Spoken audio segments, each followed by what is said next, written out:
Hello प्यारे दोस्तों, इस वीडियो में मैं आपको बताऊंगा कक्षा 5 का जो हिंदी पाठ नंबर 20 है, पाठ 20 जिसका नाम दिया गया है उज्जैनी। उज्जैनी, आइए हम लोग शुरू करते हैं इसका संपूर्ण प्रश्न उत्तर। तो शुरुआत करते हैं दोस्तों, सभी प्रश्न का हल एक एक करके देखने वाले हैं। जैसे कि कहा कि शब्दों के अर्थ तय किया निश्चित, सुंदरता इस प्रकार से शब्दों का अर्थ लिख सकते हैं। ठीक है, चलिए अब आगे देखते हैं। अब यहाँ पे क्या है, निम्नलिखित प्रश्नों के संक्षिप्त में उत्तर देना है। पहला प्रश्न है कि सभी बच्चों ने यात्रा हेतु कहाँ जाना तय किया।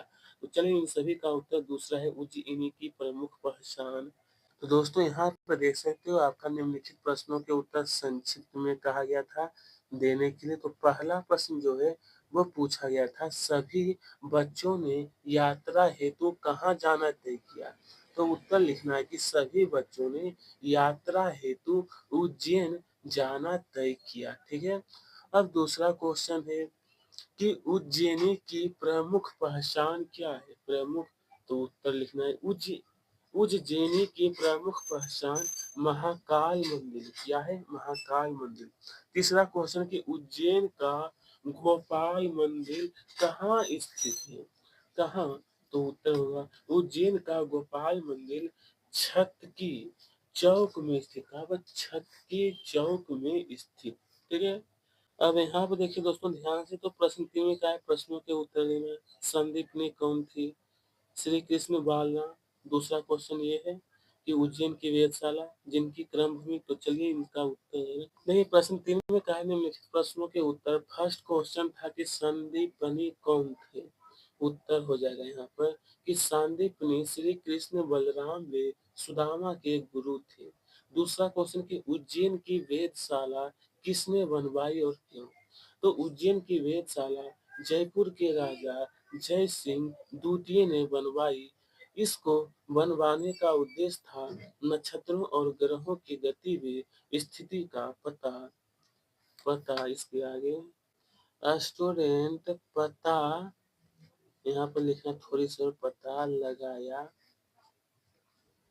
लगाया जाए, बस इतना ही आपको लिखना है। ठीक है, चलिए अब ग नंबर में कहा कि जिनकी क्रम भूमि उज्जैन रही है ऐसे राष्ट्रीय कवियों के नाम। उत्तर होगा हमारे राष्ट्रीय कवि श्री कृष्ण सरल एवं शिव मंगल सिंह सुमन की क्रम भूमि उज्जैन उज्जैन रही। क्रम भूमि कहाँ? तो उज्जैन। ठीक है, आगे स्टूडेंट, अब यहाँ पर ग तय हो चुका है। फिर पूछा गया था कि जिनकी क्रम भूमि उज्जैन रही ऐसे कवि, और ये अशोक नगर में। दोस्तों चाहे तो इसका उत्तर आप लोग छोड़ भी सकते हो। ठीक है, ये उतना जरूरी भी नहीं है। आइए ना आगे बढ़ते हैं। प्रश्न 4 में क्या है, सही जोड़ियां बनाकर। तो महाराजा राजा इसका होगा यहाँ पर विक्रमादित्य। कुंभ मेला तो 12 वर्ष में लगता है, क्योंकि अभी क्या है, प्रयागराज यानी उत्तर प्रदेश में लगा है। ठीक है, और सांदीपनि आश्रम ये होगा श्री कृष्ण बलराम। प्रश्न 5 में बोला गया था रिक्त स्थान पूर्ति करना है। तो देखिए सबसे पहले क्या करना है, उज्जैन तो यहाँ पर होगा तीर्थ, यहाँ पर बना है विक्रमादित्य, यहाँ पर होगा दोस्तों वेधशाला, और यहाँ पर होगा सिंहस्थ। सिंहस्थ, ठीक है। अब हम लोग देखने वाले हैं भाषा अध्ययन। इसे क्या है, शुद्ध उच्चारण, तो आपको ये खुद इससे पढ़ लेना है। ठीक है, दूसरा नंबर में क्या है, निम्नलिखित शब्दों के विलोम, यानी इसका विलोम। विलोम यानी उल्टा शब्द लिखना है।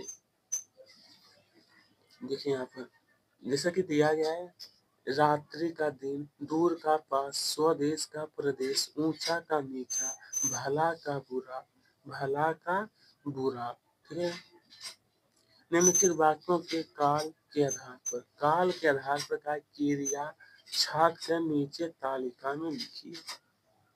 ठीक है, तो पहले आप इन्हें ध्यान से देख लीजिएगा, उसके बाद उत्तर।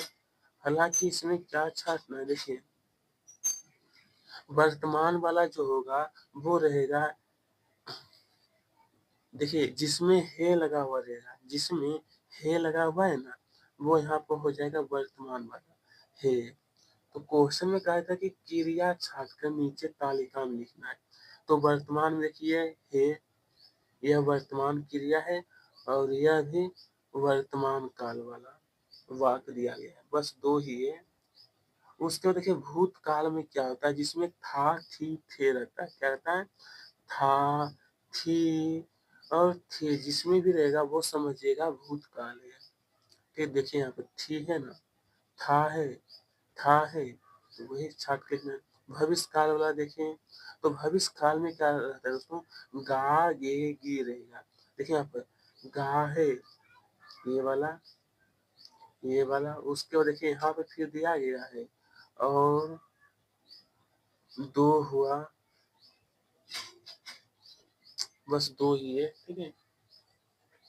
ये तो आ जाएगा हमारा थीम में। इस तरीके से सीरीज से बहुत ही आसान है दोस्तों। चलिए अब यहाँ पे क्या निम्नलिखित शब्दों के पर्यायवाची शब्द वर्ग पहली से छाट कर लिखना है।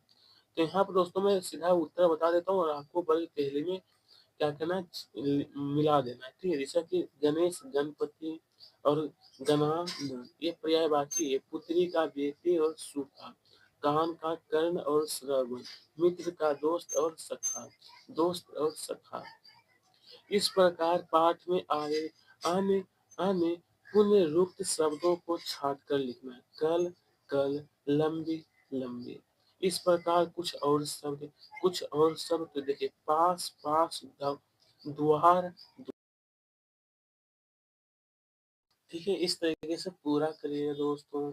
फिर प्रश्न 6 में क्या निम्नलिखित शब्दों के सामने समान अर्थ वाले?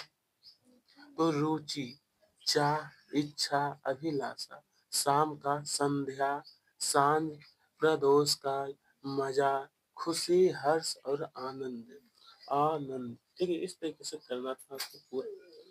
चलिए दोस्तों, यहाँ पर अब कहा गया है कि इस गद्यांश को ध्यान से पढ़ लीजिएगा। पढ़ने के बाद नीचे में कुछ प्रश्न पूछे जाएंगे और इनका उत्तर बताना है।